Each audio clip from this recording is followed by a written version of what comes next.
Visions of St. Nicholas of Tolentino, champion of the souls in purgatory.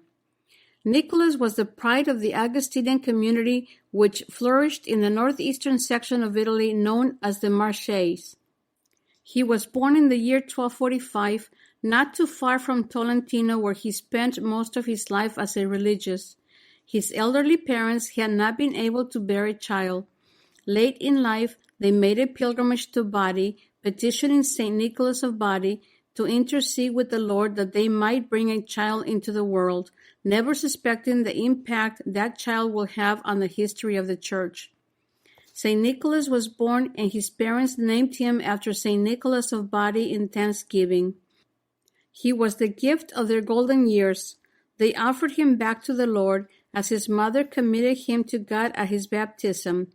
Parents having a problem conceiving often turn to St. Nicholas of Tolentino, patron saint of difficult births, because of his miraculous birth. From an early age, Nicholas longed for the religious life. The lives of the saints his mother had read to him filled him with the desire to be holy. The stories about our Lord Jesus and Mother Mary brought him each day closer and closer to being her son and sharing in her son's way of the cross. There were those in the clergy who wanted to take him under their wing so that he could be a professional priest in the secular clergy, but that was not what Nicholas felt burning deep in his heart. Instead, he searched for wherever the Lord wanted him to serve. Not only had the life of St. Augustine been one that his mother had read to him, but he was to hear about the saint in school. When the Lord wants you to do something, he makes it perfectly clear. Just in case the young Nicholas had not understood the call to be an Augustinian, the Lord brought him to an Augustinian church to hear an Augustinian preach. And in case he had not heard his commandment to follow him in the religious life, what should the priest preach on in his homily but the following gospel passage? Love not the world, nor the things that are in the world. The world is passing away. We never know when we are planting seeds what will flower and bloom. Did he become an Augustinian because of his mother's instructions on her knee? I will say yes. Did he become an Augustinian because of the lessons learned in school? Again, we must say yes. But it is believed that it was the preacher who filled Nicholas with the great desire which will catapult him into serving the Lord and only the Lord for the rest of his life. He entered the Augustinian community while still a child, and before he was 18, he joined the community as a brother. His first task was a doorkeeper at the monastery. He loved this job. He was able to meet the poor and instruct them gently in the ways of the Lord. He would also give them food, sometimes too much food for the liking of his superior, but that was who Nicholas was. He willingly gave up all that he had, but the problem was that he also gave up all the community had. It was during this time, his early days in the Augustinian community, while being doorkeeper, that we hear of Nicholas' first miracle. A child came to the door with his parents. It was obvious he suffered a serious physical malady. Nicholas put his hand on the child's head and said, "The good God will heal you." The afflicted child was immediately healed. He traveled up and down the provinces of Italy near to his hometown. He spent time in Cingoli, where he was ordained a priest at age 25. He healed a blind woman in that village and became well loved by the people there. But he had to move on. The Lord had a plan for Nicholas, and that was to eventually bring his ministry to Tolentino. There he will spend the rest of his days evangelizing to everyone and anyone he could. On all the paintings and statues of St. Nicholas, you see a star on his chest. There is a tradition that when meditating on where he should go, he saw an unusually bright star in the sky and followed that star to Tolentino. This reminds us of the Magi who followed the star to Bethlehem that led them to the baby Jesus, born to redeem the world. Why had the star led Nicholas to Tolentino? The situation was not good in Tolentino when he arrived. People were not attending Mass. The churches were empty. His superiors held the belief the only way was to go door to door evangelizing. If the people will not come to God, his disciples would go to them, and so they sent Brother Nicholas, among others, to the people. Now he had not done this before, but he obeyed and set out among the villagers. What he found was that the faithful were actually starving for the word of God. He was immediately accepted by the people. During his teachings on the gospel, he simply glorified God. He could hear people crying as they listened to him. He spoke with, as St. Augustine thought, the heart and mind of the church, and conversions took place en masse. Even those who hated him could not resist the love with which he preached. They too soon came around. There is an instance which is attributed to the saint where there was one angry man, a heretic, who not only did not believe, but became violent when Nicholas preached in the town squares. He did everything in his power to disrupt Nicholas or distract the people so that they could not pay attention to Nicholas. But our little saint just kept plugging, exchanging anger and violence with love. This infuriated the men all the more. One day, when Nicholas was preaching to the people in the town square, sharing how much God loved them, the angry man decided to disrupt the proceedings by fencing with his friends. The sound of steel blades slicing against steel blades, the swords threatened to drown out Nicholas, but that didn't stop him. He kept sharing about the God who unconditionally loves us, even as we are rejecting him. The angry man, who could not help hearing everything Nicholas was saying, finally stopped fencing, leaned on his sword, and listened to the rest of Nicholas' talk. Needless to say, he was converted and became one of Nicholas's greatest supporters. St. Nicholas's devotion to the poor souls. There are many gifts for which St. Nicholas of Tolentino is best known. One is his great devotion to the poor souls in purgatory. When his superiors encouraged him to enter the seminary in preparation for the priesthood, he hesitated. He wanted nothing to take away from his prayer time for the poor souls. It wasn't until he was convinced that the greatest prayer he could pray for those suffering in purgatory was the sacrifice of the Mass, and that he could do best as a priest of God, that he finally consented to enter the seminary. He was ordained a priest in the order of St. Augustine. He remained a man of prayer, praying day and night for the poor souls in purgatory, sometimes as much as 6 to 8 hours a night. But his devotion to those in purgatory had to take a back seat to his vow of obedience. One evening, while he was in prayer, a friar who had recently passed away, Pellegrino of Osimo, appeared to Nicholas. It was all too obvious from the expression on his face that Pellegrino was in agony. He mournfully shared with Nicholas that he was in the pits of purgatory, suffering the most excruciating pain. He knew of Nicholas's devotion to the poor souls in purgatory, and so he pleaded with his old friend to offer Mass, not only for himself, but for the many other souls who had asked him to implore the aid of Nicholas. Nicholas immediately consented. Then he remembered that he was under obedience to offer the conventual Mass of the order for the next week. Pellegrino brought Nicholas into the pits of purgatory, so that he could see firsthand the suffering of all those who had asked for his intercession. Before him were a multitude of souls of all ages and conditions, experiencing terrible torment. Pellegrino turned to Nicholas and said, "Behold the state of those who sent me to you. Since you are agreeable in the sight of God, we have confidence that he will refuse nothing to the oblation of the sacrifice offered by you, and that his divine mercy will deliver us." Nicholas could not hold back the tears. He went into prayer, after which he went to his superior and asked permission to pray the Mass for the dead. When he shared his vision and the agonizing condition of the souls who had asked for his help, the superior too broke down into tears. He gave Nicholas a special dispensation from praying the conventual Mass for that next week, and granted him permission to dedicate his Masses as well as all his prayers toward the deliverance of the poor souls from purgatory. Nicholas celebrated those Masses passionately as, and with the victim priest before him, the one who came that no one would have to suffer the pains of eternal damnation. At the end of a week, Pellegrino of Osimo appeared to Nicholas again, only this time he was not in agonizing pain. He had been released from purgatory and was on his way to heaven. The other souls were in the same way, clad in white garments and enveloped with a bright heavenly light.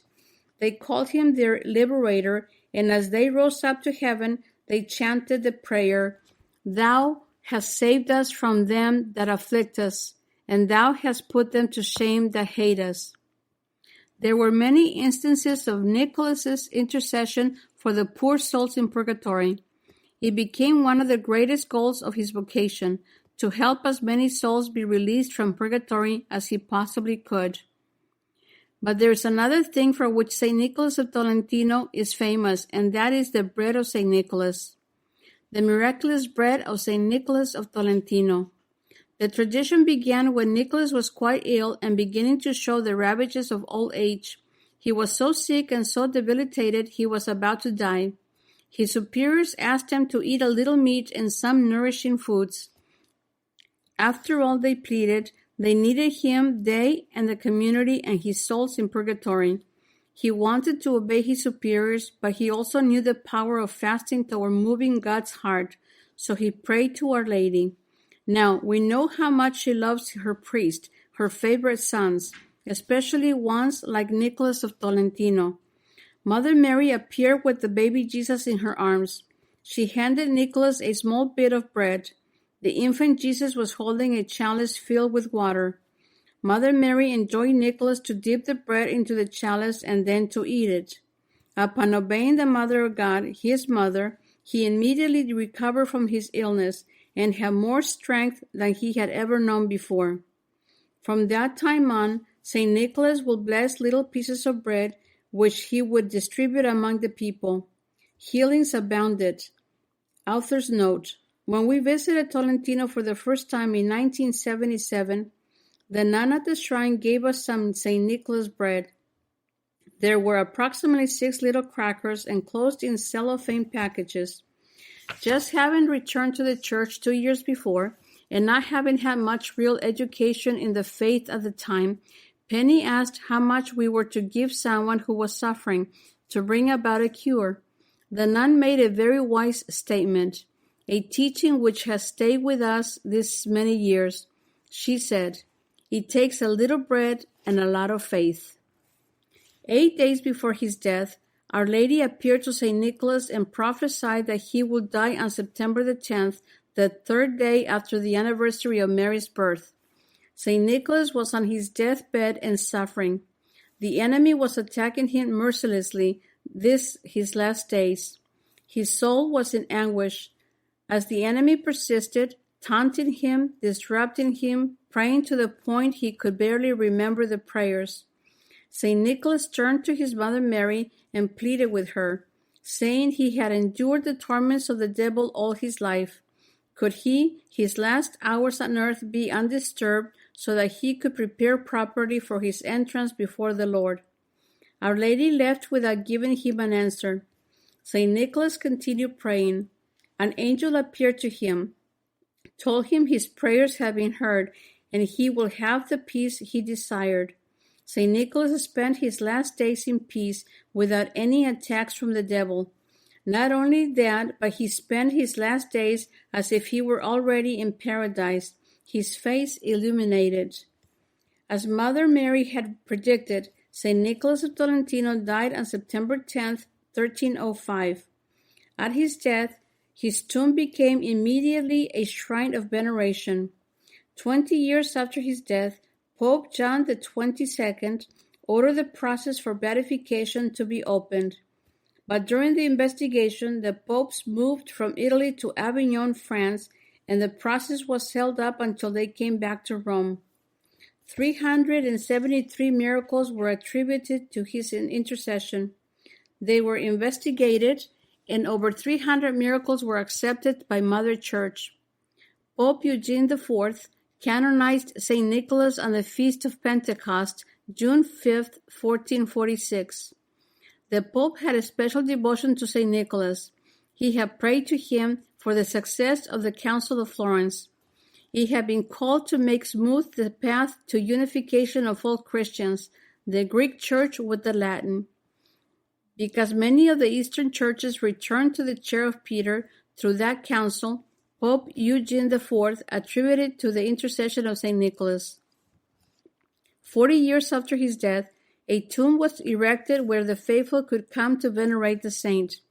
One day, a disturbed fanatic, desiring to have part of the saint to bring back to his country, decided to cut off his arms. When he performed this sacrilegious operation on the saint's body, the saint's arms began to bleed profusely 40 years after his death. The rest of the body has decomposed, but from that time on, the miraculous arms have been incorrupt and were venerated in their own special chapel. They are still solemnly processed on the saint's feast day. In 1926, the body was investigated and the church verified that it was the body of the saint. At that time, the arms were reunited with the rest of the body.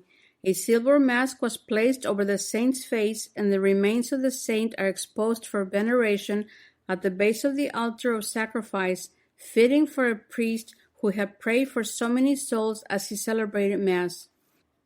Because of the many souls that were released from purgatory through his prayers and the Masses he celebrated for the poor souls, he became and is known as the Saint of Purgatory. Great pilgrimages began immediately to Tolentino. St. Nicholas was declared patron saint of many large cities in the rest of Italy, due to the miraculous deliverance from plagues and pestilences, through the intercession of St. Nicholas. Devotion to him came about in all of Europe and then in the whole world. In Mexico, there are over 30 villages named after St. Nicholas, as well as a village in the Canary Islands. He is also venerated in South America. He has among those who have been devoted many popes, many saints and blesseds who spent much time in Tolentino praying to our saint. Saint of the suffering on earth and in purgatory. St. Nicholas was saint of the suffering on earth, feeding them with earthly food and heavenly food in the Eucharist. He is known as well as saint of the suffering poor souls in purgatory, having prayed for them all his life as a religious, and celebrating Mass for them as a priest. Because of his devotion to the poor souls, Pope Leo XIII declared the Basilica of St. Nicholas Church of the Poor Souls in Purgatory. Mass is celebrated there every afternoon for the poor souls in purgatory. Miracles abound through the intercession of St. Nicholas. One miracle came about in a village in Spain. There was a deadly plague spreading throughout Europe and was now claiming many lives in Spain. In petition and supplication, the faithful were processing through the streets carrying a crucifix and a statue of St. Nicholas. They were praying with faith for the intercession of our saint. The priests were following, distributing holy bread of St. Nicholas. The procession was passing before the hospital, which was filled with the dying, when at that moment Christ bent down from the cross and embraced the statue of St. Nicholas. This is another indication of the great love and devotion that St. Nicholas had for our Lord crucified in his passion. Miracles began immediately. The plague stopped. People were miraculously healed. In Genoa, they revered St. Nicholas and prayed to him, because he answered the prayers of the Genovese and put down the pestilence that was spreading through that port city. Another miracle attributed to St. Nicholas took place in Venice. The ducal palace of the Doge was on fire and was burning down when they saw a vision of St. Nicholas in the sky. He threw a piece of blessed bread into the flames, and the fire was extinguished. A beautiful painting was made of this miracle by the Venetians and hangs in the Basilica of St. Nicholas till today. One of the miracles accepted for his canonization was the bringing to life of a young woman who had died through the intercession of St. Nicholas. Many miracles happened and continue to happen. One person was cured of her blindness. People were saved from drowning through his intercession. A farmer prayed to St. Nicholas and was saved. He had been tied up by outlaws who had come to steal his cattle and kill him when he turned to our saint. It is not said what happened, only that they fled and left him and the livestock untouched. Why? Why do you think? Anyhow, this was considered another of the many miracles through our saint's intervention. Another miracle through the intercession of St. Nicholas was when a man was about to be hanged. He was miraculously proven innocent and was freed at the last moment through the intercession of St. Nicholas. The world and the people of God have always been plagued by the deceiver and his band of deceivers. And although there have always been those who accommodate the devil by teaching there is no such spirit, we have always needed the exorcism of fallen angels. Through St. Nicholas' intercession, demons have been known to be exorcised. We met St. Nicholas of Tolentino, so to speak, through the other Augustinian saints with whom we have become very close. In the same region of Italy, you will find the shrines of St. Rita of Cascia, St. Clare of Montefalco, and St. Nicholas of Tolentino. While their lives are separate, they are distinctly interconnected with each other spiritually. The common denominator, of course, is their founder and father in faith, St. Augustine, a powerful role model and intercessor. We have found great warmth and consolation from these Augustinian saints. We have felt a brotherhood also to the different communities we have met at the shrines. It's like being with family. Learn about these saints. Meet the community of believers who continue to espouse their charism. You will be home. You will be with family. And most of all, have masses said for the poor souls in purgatory. You will then have great friends in high places when they are released and go to live with Jesus in paradise. Please load our free Bob and Penny Lord app. Here is how to download our free Bob and Penny Lord app. Simply, with your iPhone or Android device, go to the App Store, search for Bob and Penny Lord app, and download it. It's that simple. Here's what you can do with our free Bob and Penny Lord app. Number one, there's a link to our marketplaces, our websites, our blog, and this podcast. The second link is to our Bob and Penny Lord TV channel, where you can access all of our videos as seen on EWTN, plus a whole lot more. Thank you very much.